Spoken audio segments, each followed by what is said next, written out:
تو اس میں چوٹی بھی نہیں باندھنا ہمیں، کیونکہ چوٹی باندھنا یہ غیروں کا شعار ہے۔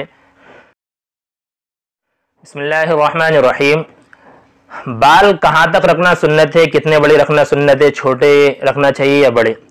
حضور اقدس صلی اللہ علیہ وسلم سے بڑے بال رکھنا ثابت ہے، اور آپ وسلم عام طور پر بڑے ہی بال رکھتے تھے، کبھی تو کان کے آدھے حصے تک، کبھی کان کی لو تک، کبھی کان کی لو کے نیچے تک، اور کبھی کندھے تک۔ تو کندھے تک بال رکھنا آپ صلی اللہ علیہ وسلم سے ثابت ہے، اور یہی سنت ہے، لہذا تو کوشش یہ کریں کہ ہم اتنے ہی بڑے بال رکھیں، کان کی لو تک، کان کے آدھے حصے تک یا کندھے تک، لیکن شرط اس میں یہ ہے کہ سنت کی نیت ہو، فیشن کی نیت نہ ہو۔ اگر فیشن کا مسئلہ ہے تو پھر بڑے بال رکھنے سے کوئی فائدہ بھی نہیں ہے۔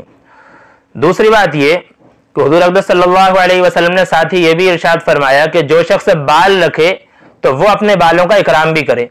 بالوں کا اکرام کرنے کا مطلب یہ ہے کہ اس میں کنگھا، تیل ویل وغیرہ کرتا رہے، وقتاً فوقتاً، ایسا بھی نہ ہو کہ روزانہ ہی اور ہر وقت ہی کبھی کنگھا اور ہر وقت تیل ڈال رہا ہے، یہ تو بہت زیادہ غلو ہو جائے گا۔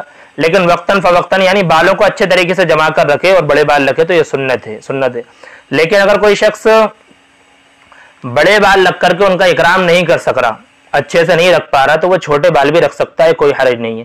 البتہ اس میں اتنا خیال ہے کہ بالکل گنجا ہو جانا اور سر منڈا لینا یہ پسندیدہ نہیں ہے، کیونکہ حضور اقدس صلی اللہ علیہ وسلم سے حج اور عمرے کے علاوہ میں گنجا ہونا یعنی سر منڈانا کہیں بھی ثابت نہیں ہے۔ آپ صلی اللہ علیہ وسلم عام طور پر بڑے ہی بال رکھا کرتے تھے، لیکن اگر کوئی چھوٹے بال رکھ رہا بھی ہے تو کوئی گناہ نہیں ہے۔ ایسے ہی اگر کوئی سر منڈا بھی رہا ہے تو گناہ نہیں ہے، بس بہتر نہیں ہے، اس کو پسندیدہ نہیں کہا ہے علماء نے اور فقہاء نے۔ ٹھیک اسی طریقے سے آپ اگر بڑے بال رکھ رہے ہیں تو اس میں چوٹی بھی نہیں باندھنا ہمیں، کیونکہ چوٹی باندھنا یہ غیروں کا شعار ہے۔ آپ نے غیروں کو دیکھا ہوگا، وہ بڑے بڑے بال رکھتے ہیں لیکن وہ چوٹیاں باندھتے ہیں، اور یہ غیروں کا طریقہ یہود و نصارہ کا، اس وجہ سے یہ بھی غلط ہے۔ یہاں تک کہ چوٹی باندھ کر مردوں کو نماز پڑھنا مکروہ بھی ہے۔ ایسے ہی اگر آپ بال رکھ رہے ہیں بڑے تو کندھے تک رکھیں، اس سے زیادہ بڑے بال نہیں رکھنا چاہیے، جس طریقے سے عام طور پر عورتوں کے بال ہوتے ہیں۔ عورتوں کی طرح بال رکھنا یہ جائز نہیں ہے، بالکل ممنوع ہے۔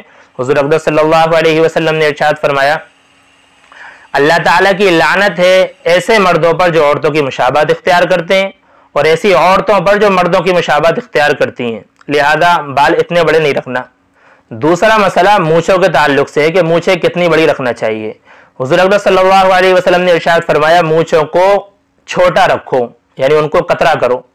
ایک مرتبہ ایک صحابی رضی اللہ عنہ کی مونچھیں بڑی تھی، آپ کھانا کھا رہے تھے تو اس میں لگ رہا تھا، ٹچ ہو رہا تھا، تو حضور اقدس صلی اللہ علیہ وسلم نے تعلیم کے طور پر جو مسواک تھی، مسواک کو ان کی مونچھوں پر رکھا، جس طریقے سے نائی کنگا رکھتے ہیں، ایسے ہی آپ علیہ وسلم نے وہ مسواک رکھی اور پھر اس کے اوپر سے مونچھیں قطر دی، اور فرمایا کہ اس طریقے سے رکھو، کیونکہ وہ کھانے میں لگ رہی تھی، اس لیے چھوٹی ہی رکھنا چاہیے۔ اب کچھ حضرات جو یہ کہتے ہیں کہ حضرت عمر رضی اللہ عنہ نے بڑی بڑی مونچھیں رکھی ہیں، اس وجہ سے ہم بھی بڑی مونچھیں رکھتے ہیں، تو بھئی اس میں دیکھو دو باتوں کا خیال رکھیں۔ پہلی بات تو یہ کہ حضرت عمر رضی اللہ عنہ کی مونچھیں بھی اتنی بڑی نہیں تھی جس طرح کی مونچھیں رکھنا منع ہے، جیسے کبھی بیان فرمایا کہ وہ کھانے میں ہی ٹکراتی تھی، چھوٹی تھی۔ دوسری بات یہ کہ جو مونچھیں بڑی کہنے کو کہا جاتا ہے، مونچھیں پوری بڑی نہیں تھی حضرت عمر رضی اللہ عنہ کی، بلکہ آس پاس کا جو حصہ ہے بس ان بالوں کا حضرت عمر رضی اللہ عنہ بڑا ہی چھوڑ دیا کرتے تھے بس۔ تو اگر کوئی حضرت عمر رضی اللہ عنہ کے اس عمل پر عمل کرنا چاہے تو کر سکتا ہے، کوئی حرج نہیں ہے، لیکن بہتر یہی ہے کہ پورا قطرے، کیونکہ حضور اقدس صلی اللہ علیہ وسلم نے مطلقاً قطرنے کو کہا ہے۔